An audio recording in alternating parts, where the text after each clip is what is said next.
Nung August 7 this year kasi, around 8 o'clock a.m., naka-receive kami ng tawag sa PS1 regarding sa natagpuan na patay na tao doon sa loob ng eskwelahan. Okay. Matapos namin kuhanin yung mga information regarding sa incident, agad naman kaming nagtungo sa pinangyarihan para mag-conduct ng investigation.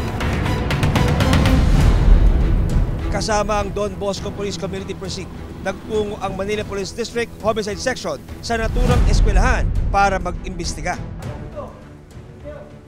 Ang biktima, kininalang si Ricky Dasco, 55 years old, at nagtatrabaho bilang administrative aide sa paaralan. Sa inisyal na investigasyon ng MPD Homicide Section, mga saksak sa leeg ang naging sanhi ng pagkamatay ng biktima.